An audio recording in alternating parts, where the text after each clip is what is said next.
میں ایک middle class family سے تعلق رکھتا تھا۔ ہم کل 5 بہن اور بھائی تھے اور سب سے بڑا بھائی میں تھا، تو گھر کے ساری ذمہ داری مجھ پر تھی۔ آج سے کئی سال پہلے جب میں نے میٹرک کیا، مجھے میرے محلے کی ایک لڑکی پسند آ گئی۔ ہمارے پاس فون نہیں تھا تو بس ایک دوسرے کو دیکھ کر خوش ہو جاتے تھے۔ جیسے ہی میری میٹرک ختم ہوئی، گھر والوں نے بولا کہ اب تم نے کمانا ہے۔ میں نے میٹرک کر کے پڑھائی چھوڑ دی اور ایک جاب کرنے لگا۔ میں نے تقریباً 3 ماہ تک وہ جاب کی اور پھر زیادہ اچھا کمانے کے لیے لاہور چلا گیا۔ وہاں جا کر میں نے ایک بہترین جاب کی، مجھے بڑی اچھی تنخواہ ملنے لگی۔ میں نے اچھا خاصا کمانے لگا۔ 3 سال تک میں نے کمایا۔ اس دوران مجھے اس کی بہت یاد آتی تھی، تو ایک دن میں نے اس کے گھر کا نمبر اور پتہ لے لیا۔ نمبر ملتے ہی میں نے اسے رابطہ کیا تو اس کی بڑی بہن نے فون اٹھایا۔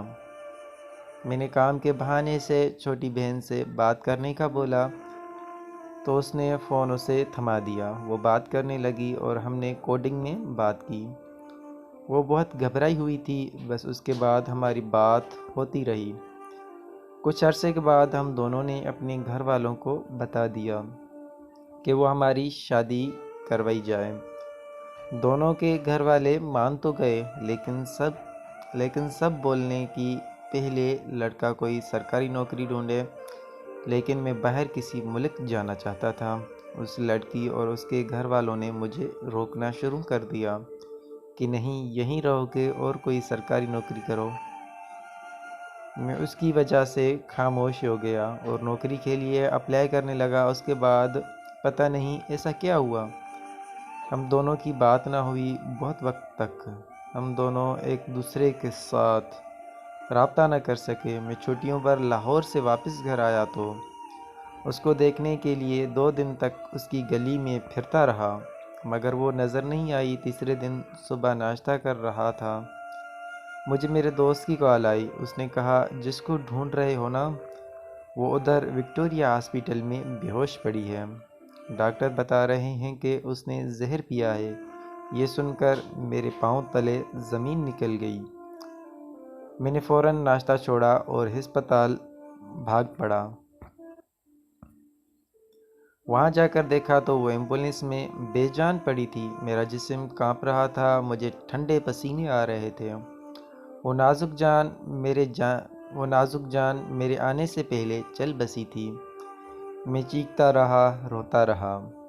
کوئی پتہ نہیں اس نے آخر ایسا کیوں کیا۔ وہ کچھ تو بتاتی کہ اس کے ساتھ کیا ہو رہا ہے۔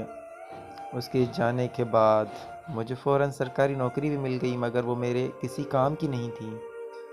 میں نے اپنی زندگی کی جنگ ہار چکا تھا، میں بہت مایوس ہو چکا تھا۔ میں نے وہ سرکاری نوکری نہیں کی۔ میرے اپنے گھر والے وہ بات دل پہ لے لی۔ بار بار اس کی یادیں مجھے ستاتی۔